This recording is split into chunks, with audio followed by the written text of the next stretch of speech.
Welcome to a presentation on ACF for MA processes. We will discuss AR, MA and ARMA processes. We will determine the MA process order through ACF. We will present an example and Scilab code. ARMA stands for auto-regressive moving average. It is required to model noise processes. We will consider a model of this type where Y is the plant output. We assume that the plant is excited by the noise, white noise and white noise only. You don't see the plant input U here. So we are studying noise driven processes. There are P unknowns here, A1 through AP, and there are Q unknowns here, C1 through CQ. In the ARMA process, suppose Q equals 0, we obtain an ARP process, autoregressive P process as given here. I can write the left hand side as follows, because the previous values can be written with the help of z power minus 1 and its powers. I factor all of them and multiply by yn to get the left hand side here.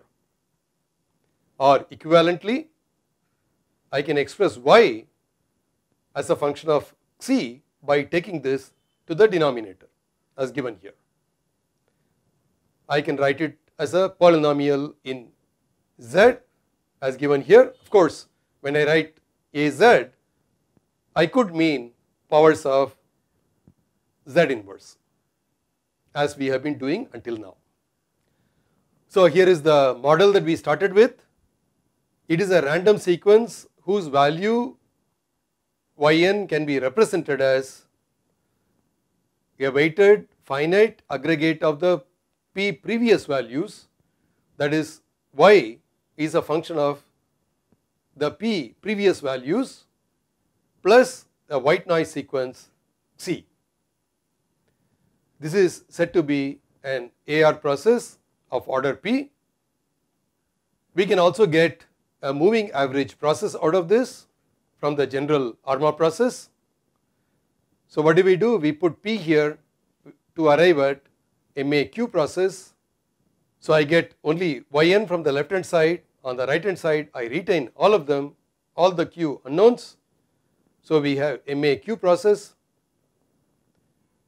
and when I write it using Z transform, I get this expression which can be written as a polynomial c.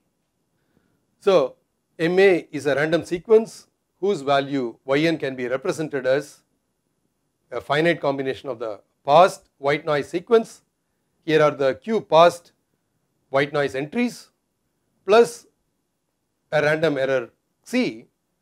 I call this the random because the previously measured values already known, they are deterministic. So we write it like this.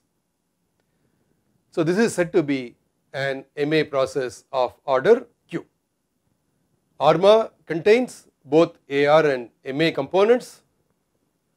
Using the same procedure that we used in the previous slides, we obtain a model of this type.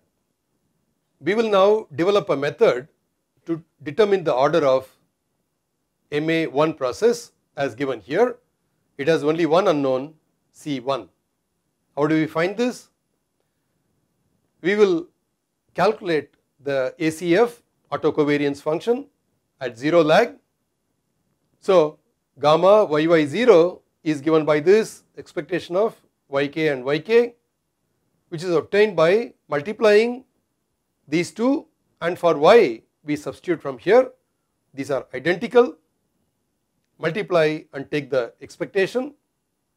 Because C is white, expectation of cross products are 0, and hence I get the C into C at k gives me 1, whereas for the second one we get C1 squared, and this is the variance of the white noise that we have used. What about ACF1? So I have to multiply yk and y of k minus 1 and take expectation. I substitute and multiply, the cross factors will become 0. So I have only these two to consider. So expectation of C1, which comes from here, and C squared of k minus 1. So we get C1 of sigma C squared. Notice that this is stationary, so I get the same variance. For all other lags, ACF is 0. So we got order 1 process and we got C1 here, that is gamma yy of 1 to be non-zero. For all other things it is 0. Okay, gamma yy of L is equal to 0 for all L greater than 1. We will present an example using theoretical prediction of MA2 process. We are asked to calculate the gamma YYK for this moving average process. This is known as MA2 process because there are two unknowns. Here the unknown is, here the coefficient is 1 and the coefficient is minus 0.5 here. We will come up with a method to calculate ACF for this. So what we will do is we will multiply by Cn and take expectation. So when I do that, you will get a non-zero entry only for the first entry. For all other things it will be 0 because of the white noise property, and we get gamma of yc of 0 equals gamma 6c of 0, which comes from here, which is sigma c squared. Other entries contribute nothing. Now let us repeat for c of n minus 1 first and then c of n minus 2. What happens when we do this for n minus 1? So it is gamma of yc. Notice that the index of c is n minus 1, which is 1 lower than y.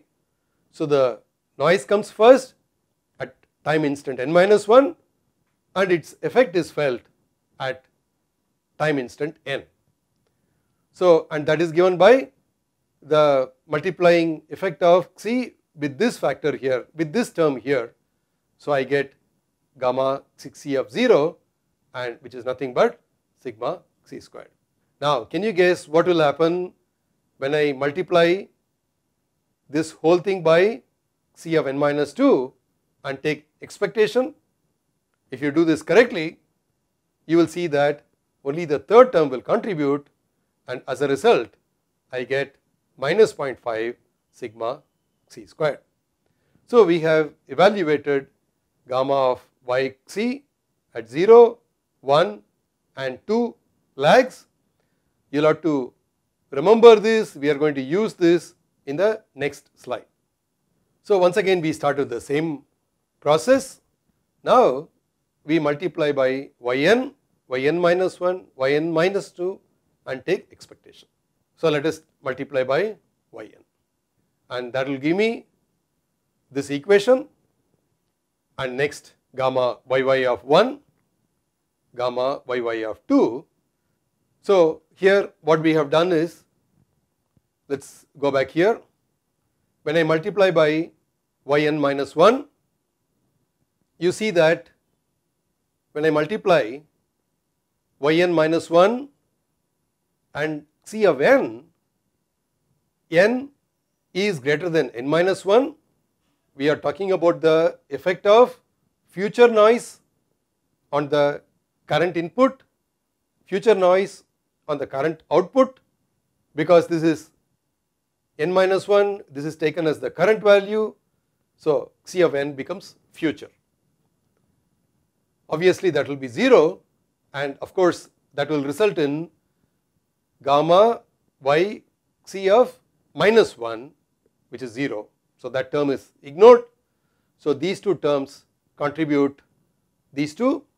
Similarly, for gamma yy of 2, we will have only the third term contributing, which is minus 0.5. So this effect of future noise will be discussed once again 2 slides later. Alright, we get this expression and we can see that gamma yy of k equals 0 for k greater or equal to 0. We will see gamma yy of k equals 0 for k greater than or equal to 3. So now we will use the values that we calculated in the previous slide.